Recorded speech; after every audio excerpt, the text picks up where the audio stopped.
وفاة الفنان الشعبي لطفي الورغمي عن سن 57 عاما. إنا لله وإنا إليه راجعون. ازيكم يا احلى متابعين؟ ما تنسوش لو عجبكم الفيديو تعملوا لايك، تشتركوا في القناة، تفعلوا زر الجرس عشان يوصل لكم الجديد والترند. فقد الفن الشعبي بصفاقس خاصة وتونس عامة اليوم الأربعاء 27 ديسمبر الفنان الشعبي لطفي الورغمي عن عمر يناهز 57 بعد صراع طويل مع المرض.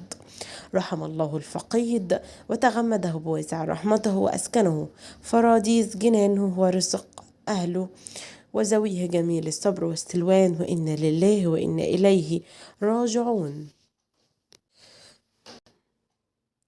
لطفي الورغمي الفنان التونسي عانى كثيرا مع المرض، وفقد صرحت مصادر مقربة من الفنان التونسي لطفي أنه عانى من مرض عضال منذ مدة طويلة وأودى بحياته، ولم يتم ذكر أي معلومات مؤكدة عن المرض الذي أصاب جسد الفنان التونسي الراحل لطفي رحمته الله عليه.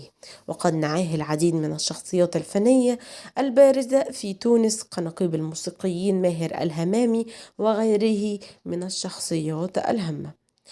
إنا لله وإنا إليه راجعون. وبكده وصلنا لنهاية الفيديو مع حضراتكم، مع السلامة.